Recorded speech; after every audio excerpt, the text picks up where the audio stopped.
Hey there. I just want to share briefly something from a book that's helped me out tremendously. It's called Man's Search for Meaning by Viktor Frankl. This book has been, really helpful for me, as I said, and it is written by a man who was a prisoner in a concentration camp.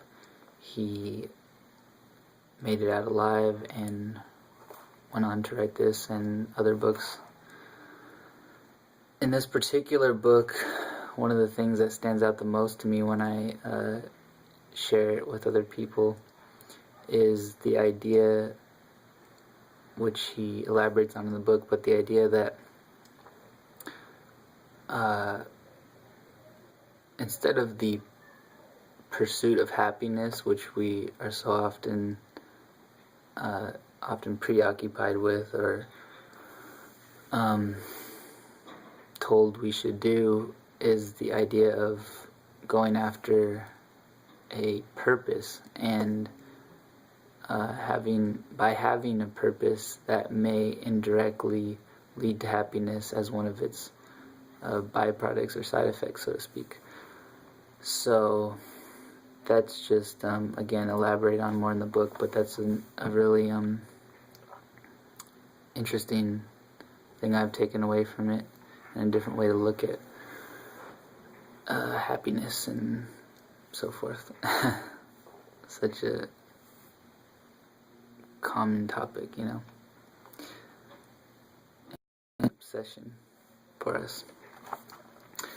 I'm just going to read two parts quickly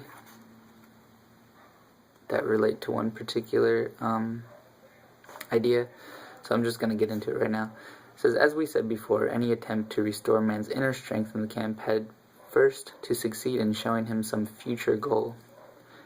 Nietzsche's words, "He who has a why to live for can bear with almost any how,"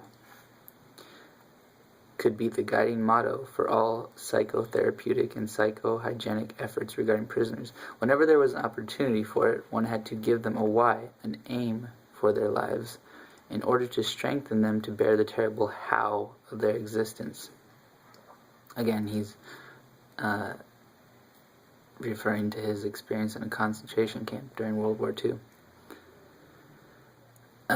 Woe to him who saw no more sense in his life, no aim, no purpose, and therefore no point in carrying on. He was soon lost. The typical reply with which such a man rejected all encouraging arguments was, "I have nothing to expect from life anymore." What sort of answer can one give to that? What was really needed was a fundamental change in our attitude towards life. We had to learn ourselves, and furthermore, we had to teach the despairing man that it did not really matter what we expected from life, but rather what life expected from us. We needed to stop asking about the meaning of life and instead to think of ourselves as those who were being questioned by life daily and hourly. Our answer must consist not in talk and meditation, but in right action and right conduct. Life ultimately means taking the responsibility to find the right answer to its problems and to fulfill the tasks which it constantly sets for each individual. These tasks, and therefore the meaning of life, differ from man to man and from moment to moment.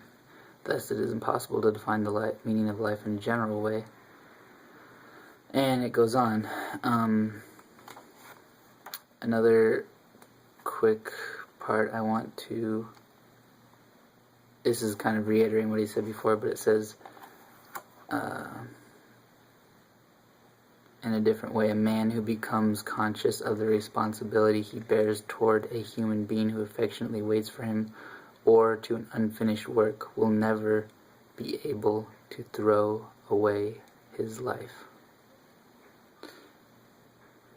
He knows the why for his existence and will be able to bear almost any how. And I'd just like to add, which I may read about later, is that another one of the lessons that concepts I've taken away from this book has been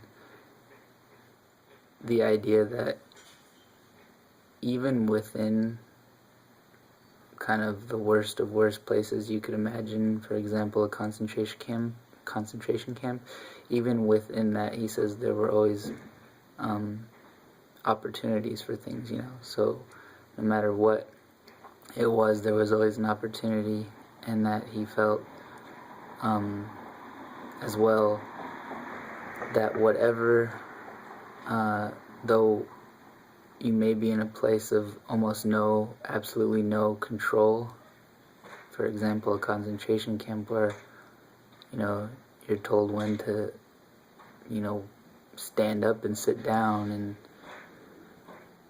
practically to the point of when to breathe and not to breathe, almost everything stripped away that you have control over. What you still have control over is how you react. So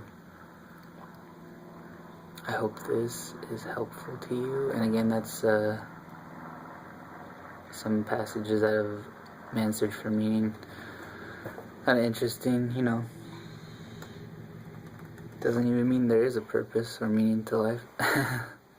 But, it's been helpful to me. And maybe it was just something that at this point, or about a year or two ago, when some a friend gave it to me, it just kind of struck a chord with me. So, alright, hope that may help a little bit, and have a good day. Alright, bye-bye.